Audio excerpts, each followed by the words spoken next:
And so we're live. Welcome, everybody, to today's podcast. We're talking to James from The Verb, and we're certainly turning the volume up tonight. James is from The Verge, one of the most popular wedding bands in South Wales, and he's going to tell us everything you need to know about music at your wedding.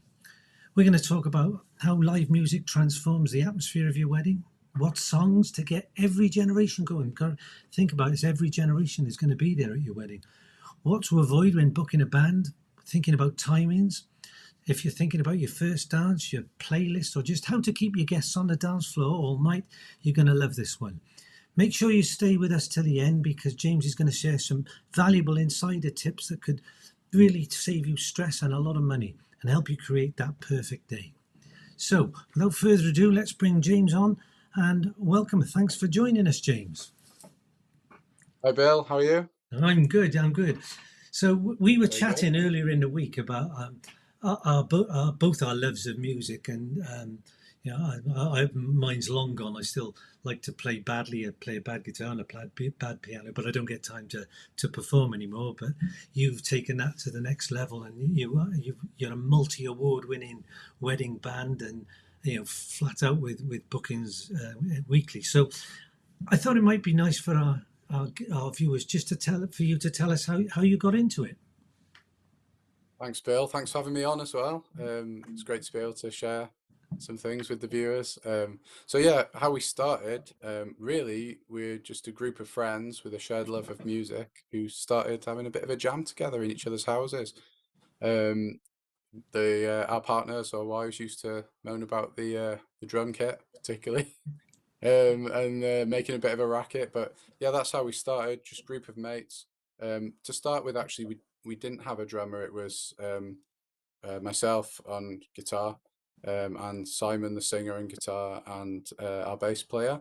And then we were looking for a drummer. Where are we going to find a drummer? And my little girl had just started primary school, and I think my wife came home one day and said, "You'll never guess what, Julia, who I've met on the school run, her husband's a drummer." So we got to know Ben then, and we've been really good mates ever since. And Ben became our excellent drummer, and as a bonus, sound engineer as well. So he really knew what he was doing and helped elevate the band. And then from there, friends just heard we were jamming. One friend said, "Oh, will you play at my party? Like have a bit of a jam at the party." So we did that, and people then started saying, "Oh, you should play shows in pubs and clubs, that sort of thing." So we rang up a few pubs, got some pub gigs, started sort of learning how to perform and this type of songs people liked and that sort of thing. And then eventually, as we did sort of bigger and bigger gigs, people started saying,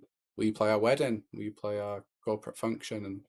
And these sort of really big gigs that were very scary at first, to be honest. But Weddings are very scary. I mean, you've got to get it right. they, they can be. Thankfully, they've become less scary. But yeah. So we've done lots of weddings since then. Weddings are probably, to be honest, we do all sorts of gigs still, but weddings are probably our favourite because everybody's there to have a good time. You've got a captive audience. It's really rewarding when all the guests have had an amazing night. So yeah, that's how we got started. What was your first wedding? Oh, good question. Sorry, I've thrown you in it. It's a long time ago now, Bill. Um, First wedding, I think it was at the Saint Pierre Golf Club. Oh yeah. And someone had seen us, I think, performing in a pub or a club, and they found our social media page and just asked, it's first ever wedding inquiry. We didn't really know what to do with it. It's Yeah. like, will you play our wedding? I always Definitely. ask, have you got any funny moments, any memorable moments from weddings that stick in your mind? Lots, Bill. But I think there's one from the other week where I think we were playing a wedding in Tredegar in South Wales, and a guy came up to us in our break. He was like, "Can I sing a song with you in the second half?" And the bride and groom were sort of nodding, like, "Yeah, please let him," sort of thing. So sometimes it can work out well, sometimes not so well. But we thought, why not? We'll give it a try. So he said, "I want to sing an Elvis song. Can you do Suspicious Minds?" So we were like, yeah, of course, we can. We'll give that a go. So we get to the part where he's about to play, and we say sort of to the bride and groom, who are, where is he? Like it's time to sort of sing. He's just come in now, and he comes in the full Elvis. He's got the big jacket on with the collar up, sunglasses on, everything. He really looked the part. So yeah, it was almost like we were playing with Elvis that night. Oh, good. So I often wonder how you would describe what does live music bring to a wedding, bring to an occasion that the DJ doesn't. Okay. I suppose with live music, it's not just the music. It's a show or performance that gets everybody involved. Um, Also, I suppose live music has the opportunity to change. Perhaps putting a different spin on a song, getting the guests involved to sing or play a bit of tambourine on stage or have a go on the vocals. You get a chance I to suppose. actually read the you can read the crowd, can't you, while you're playing, I guess. Yeah. Yeah, true. So yeah, as we go along, we often sort of, with over 10 years of experience now, we've sort of learned how to read a crowd. Um, Sometimes we deviate from the set list a little bit because we know that if the audience are into one song, they'll like another one. So to keep them on the dance floor, we sort of stay agile as we go. But having said that, I know you said compared to a DJ, DJs are great as well. I'd say if the ideal, if budget allows, is to have a band and a DJ because they both offer different things. We do offer a DJ service with our Okay. packages, but to be brutally honest, it's not quite the same as having a dedicated DJ there because they're good at what they do. We're very good at what we do. Um, Talking about good at what you do, 4 years on the trot, you've won the Welsh Wedding Awards. Is that right? Yes, we That's don't pretty like to brag impressive. about it, but yeah, yeah, 4 years in a row. And the really nice part about that is the awards are decided by votes from couples and guests and wedding parties that you've played for. So yeah, we're really touched and very grateful to all the couples that we've played for. To be honest, for first they have to nominate us and then they vote for us. And yeah, we've always been shocked every year that we've won it, Bill, and we're shortlisted again this year for the awards, and it's coming up Congratulations. Yeah. later this month. Yeah. Thank you very much. So Yeah. yeah, No, it's really. hopefully it'll be five on the bounce. Yeah. No, that's a big achievement, isn't it? So yeah, it's really good. Um, to win those awards, obviously are good at your job. How do when you first go into a wedding, we get this in our venue. We've got a few tricks up our sleeve how we get the crowd going straight away. What do you do when you've got that early evening, everybody's just arrived, the drink hasn't started flowing? How do you get the crowd going? What are your tricks? So I suppose one tip I always give to couples is to have the band start the first set straight after the first dance. So sometimes the couples want the original track played of the of the song that they know and love, which is fine. Sometimes they want us to do a version of it, which is also great. But whichever first dance option you pick, I think it's great to have the band start straight after it because everyone's already gathered around the dance floor. They're focused on the bride and groom. They're there to have a good time. Um, Everyone's in great spirits. So for the band to start then with some sort of high energy numbers straight away just keeps everybody on the dance floor and sort of sets the tone for the night. Um, Do you ever get asked to play the first dance? yeah, yeah, quite often, Yeah. quite often. It's yeah, that can be daunting as well. Sometimes people pick songs that have quite say quite orchestral or or very piano led, and we don't have a piano within our band, so we're always quite honest that it's going to sound quite different if you want Different. us to Yeah. do it. We're not offended if people don't want us to play the first dance. Some people like to have the recorded track with the artist that they know and love. Yeah. Um, What but about yeah. the ceremony? Do you ever do the full day, walking down the aisle, or not so much?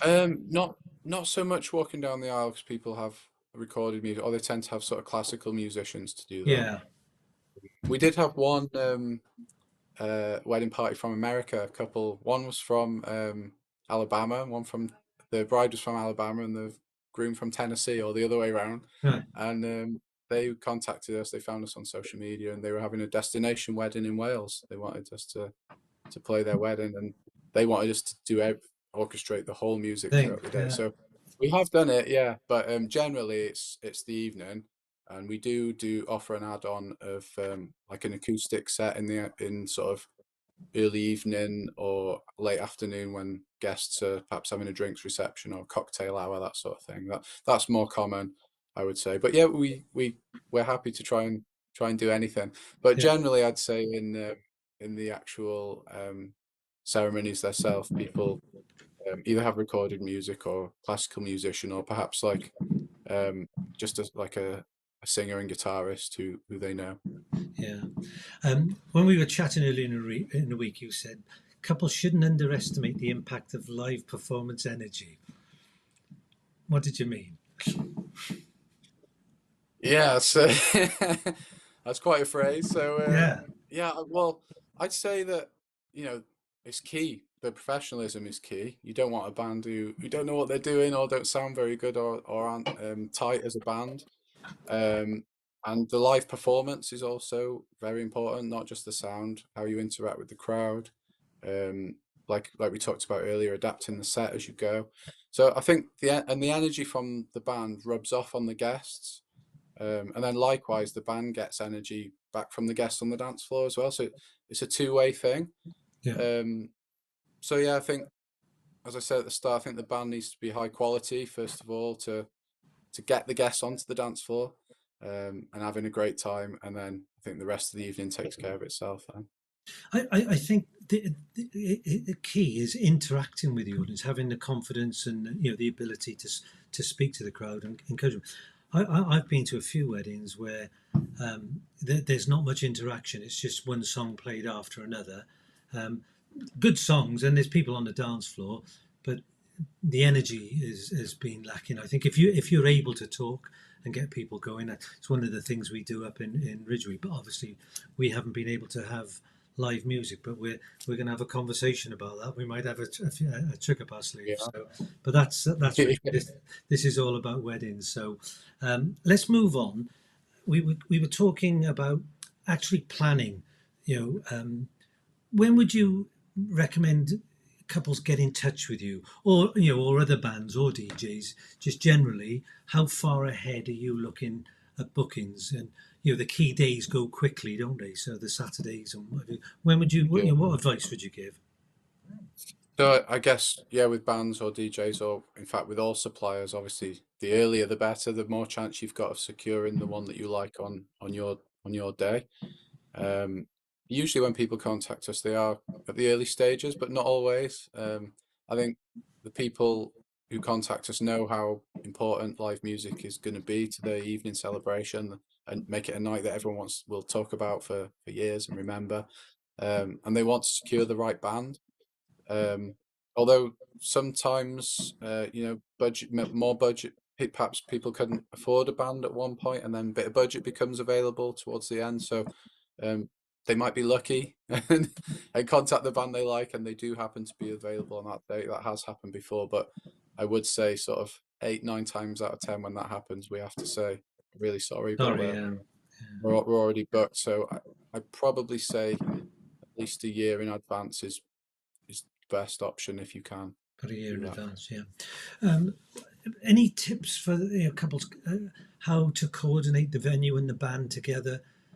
Is that something you take care of, or would you expect the couple to take care of?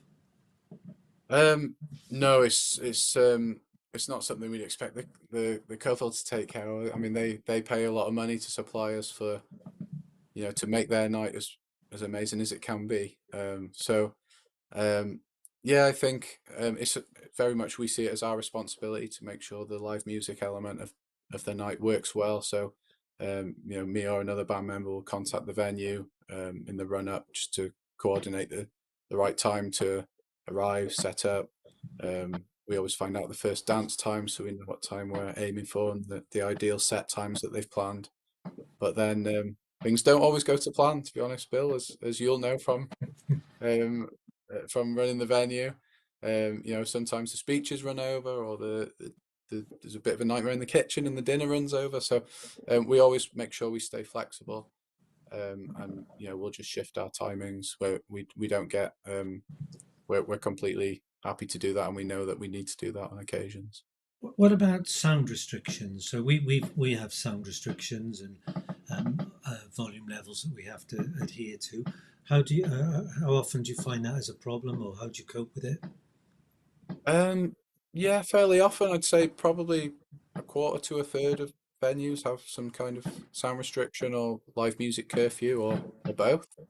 Um, I know some bands do get quite funny about some bands will even refuse to play some venues because of the sound restrictions. We see it as our sort of responsibility to work with the venue and the couple to get the best um, scenario for that venue. So yeah, we've never found sound restrictions a problem, to be honest. Our drummer either um, uses brushes or hot rods, as they're called, like that play a bit lighter on the drums, and then you can build the sound over that. So you're still getting the same full band sound, but it's not overpowering. That's going to trigger the sound monitors that some venues have. So I was going to come on to that. You can have different lineups. You can have different versions of the Verge. We talked about earlier in the week. So where sound restrictions are in play, couples could ask you, and I guess other bands as well could do the same thing. There's there's probably bands that are fixed in what they do, and they can't be that flexible. I understand that it wouldn't work, but you certainly can. Is that what we're saying? Yeah, yeah, 100%.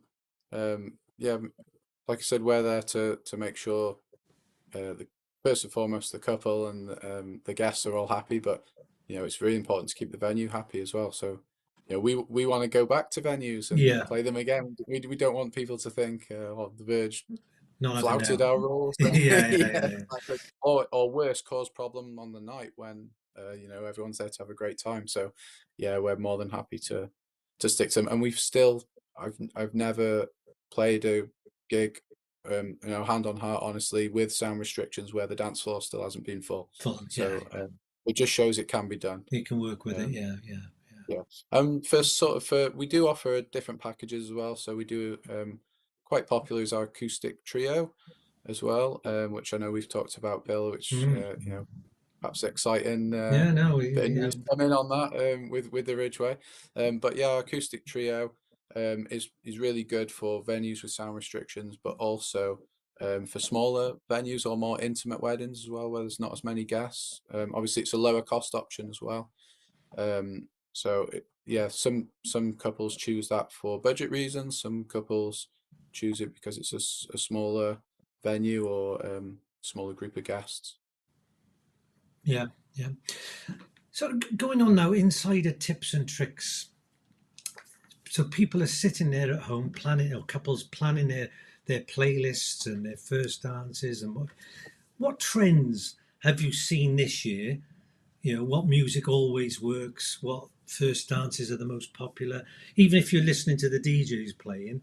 um, and are you anticipating, are you changing your playlists for 26? Is there anything that you've spotted that you might need to rehearse and get ready for 26? Yeah, good questions. Quite a lot of questions in there, Bill. Yeah, Right, sorry. so yeah, Are you a curveball so, there? so yeah, going back, let's start first dance. Yeah, there's obviously sort of really popular ones, like "Can't Help Falling in Love with You" by Elvis, and um, classics like that. And there's also a few more modern ones that are quite popular. I can think of one called "The One" by Codaline that a lot of people go for, or "Hey Ho" by the Lumineers.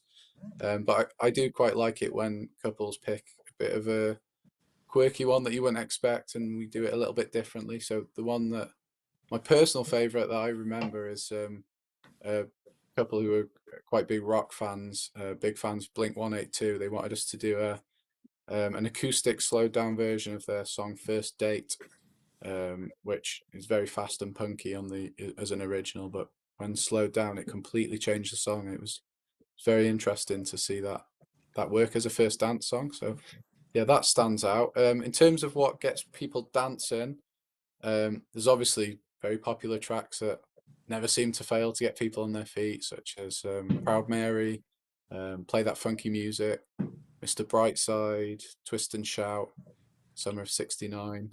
I'm reeling them all off here. Teenage Yeah, yeah, Dirtbag, yeah. Sweet Caroline. But there's a lot more. There's a lot, lots of more sort of obscure and modern songs as well that still get people going. So like recent, you talked about very recent trends. Recent we started. I think it was on a request. It started, and then we've kept it in the set ever since. Which is Pink Pony Club. I don't know if you've heard that song, Mm, Bill, or know it, but whenever we play that, people seem to go crazy. So we okay. sort of play it a bit faster and rockier, but yeah, seems to go down very well.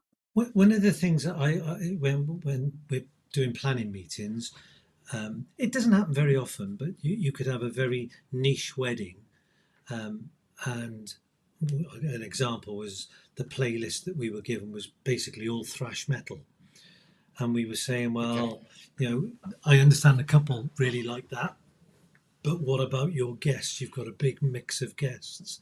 So do you advise? It's the couple's day; they can do whatever they like, but it's a consideration that you've got a wide range of people in the audience and a wide range of ages. How do you cope with that? Yeah, definitely. I mean, if couples, call us, we've obviously got our list of a repertoire, and we say to them, you can have as much input in our set list as you like, or we can choose a good mix for you. So it depends what the couple wants as to how we approach it. But we do always advise that pick a few that you really like and want, but like do think of the wider guests as well. And yeah, occasionally people say things just like, "Oh, we've got quite a lot of older relatives there," and we say, "Okay, so why don't we at the start of the set we front load it with some sort of '60s and '70s classics, get those people having a great time, and then not always because there's some party animals in those generations, but um, generally, I guess those people tend to leave a little bit earlier. So you're playing to the audience that's there at each time, if that makes sense. Hmm. Um, and as we talked about earlier, reading the crowd is so important, and sort of playing what Adapting, you know yeah, is going to work. Yeah, yeah, but yeah, I'd say have some things that you definitely want, um, but then also consider your guests. We have had couples that are into quite heavy rock, such as the thrash metal, and what they've done, which has worked particularly well, is they've had the band play a more sort of generic set that everybody likes, and then at the end of the night when the band's more, finished, yeah, then what they they want, yeah. put that stuff on. Yeah, That's interesting. have a So great time. let's talk quickly about timings. It's not what we put in what we were going to talk about, but that's really interesting. What if you had a perfect timing schedule for you? What you see works the best? You've said starting after the first dance, but just run through a perfect timing. If anyone's listening to this, might give them a tip, an idea of what Mhm. you would recommend. Okay, so I guess generally we do sort of two sets of sort of 50 minutes to an hour. So straight after the first dance, whenever that is. Um, so say that was 7:30, for example.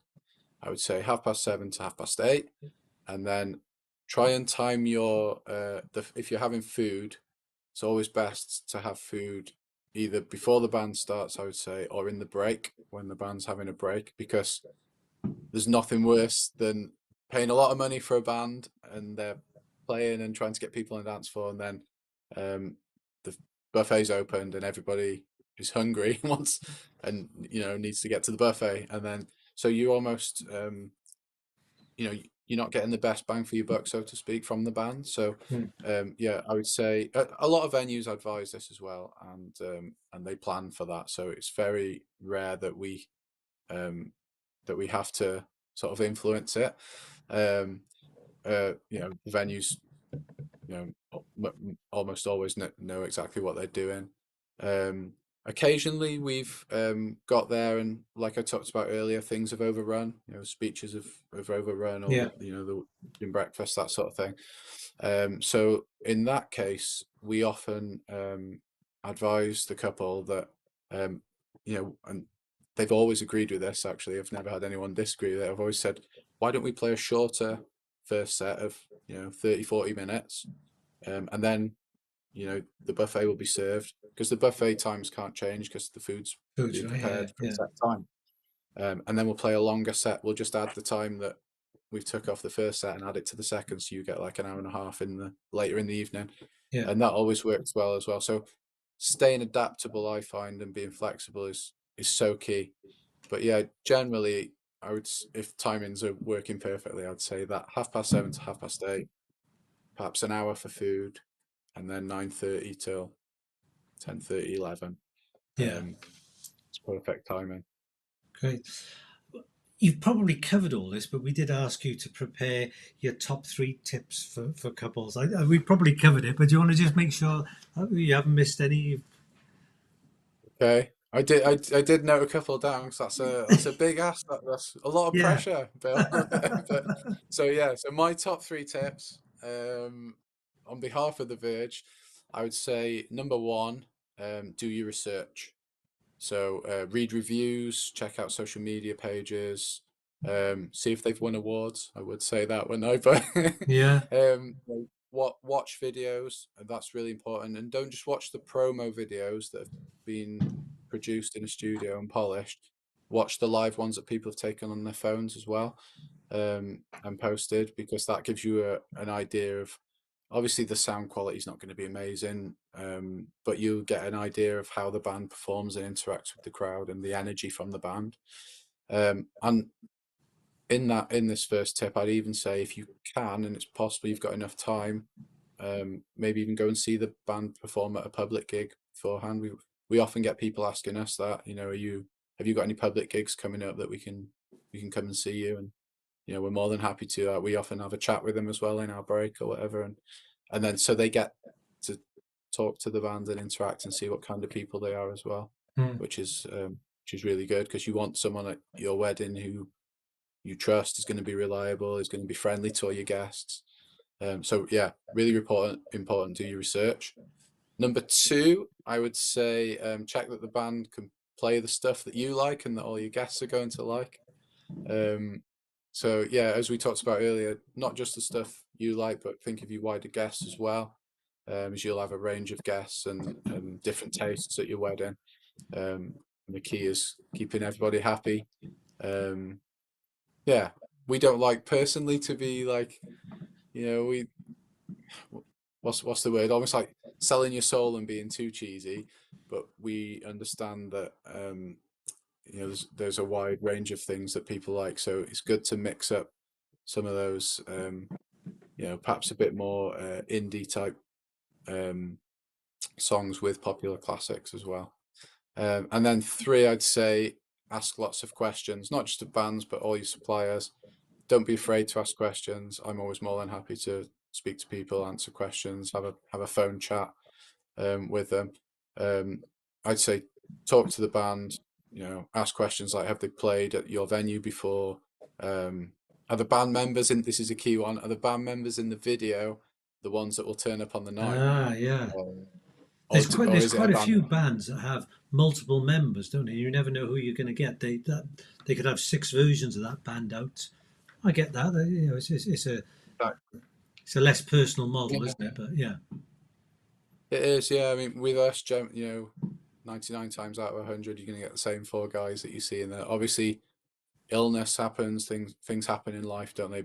And we've got depths on hand to cover for that. But unless it's illness or something like that, then generally it will be same four guys. yeah, But yes, as you said, Bill, some bands do use like a pool of session musicians. They've perhaps never even played together before, and yeah, they're sort of reading from music, which is great, but they haven't got that that vibe and sort of the soul of a band that you really need. Um, Another question: can I have a say on the set list? I mentioned that earlier. With us, you more than welcome to have as much input as you like. And a key one, like we discussed as well earlier, are they happy to work with sound restrictions or the rules that the venue lay out? Because that's really important. mm, You don't want a band versus venue war on your on your wedding day. Yeah. So yeah, just I check those. Those would be my three top Three top tips. tips. Brilliant. Okay, we're probably coming to the end. I thought we'd finish up with if there's any memorable moments from the weddings that you'd like to share with us. And finally, just how to go about booking you. Your information is up on the screen there. Um, at the end of this, we're going to put your PDF flyer in the comments below that people can download. But do you want to just give us your last sales pitch? Why the Verge is the band for our couples? So yeah, memorable moments. We've been really fortunate to play so many amazing venues around South Wales, but further afield as well. Memories that stick out are like playing at weddings and parties, sort of overlooking the sea on the beachfront in Devon and West Wales. There was one where someone had hired a big house in West Wales that had its own private beach that we sort of played to the wedding guests on the lawn there, overlooking the sea and stuff. So yeah, really, really good memories. But wherever weddings are, as I said earlier, they're so good to play, so enjoyable because everybody's there to have a good time, to celebrate the couple, and yeah, I can't think of a wedding where we haven't had a full dance floor. So yeah, weddings are brilliant. Um, if you would like to, if you are interested in talking to us about playing your wedding, then yeah, please do check out the website. I think Bill, are you going to share the address, or Yeah, it's it's basically it's on www. screen now. People can see it, but it'll all be in the There comments. you go. We'll put a downloadable PDF that you sent. We'll do that. Um, I'd love to have you back on. We're going to do a little version of your acoustic set. We're going to do some filming up in Ridgeway. It'd be great if you guys would come back on and we can just showcase that as well. So it's been a real Of course. pleasure. Thanks ever so much for joining us. And ladies and gentlemen, thank you for joining us. And we'll be back next week with another one. I don't know what next week's is. It's all exciting, but it's all about weddings. That's the name of the show. And thanks for joining us. So have a great night. We'll finish up now. James, have a great week, and we'll talk again soon. Thank you, Bill. Thanks very much Cheers. for having me on. Bye. It's Bye. been Bye. brilliant. Thank you. Ta-ra.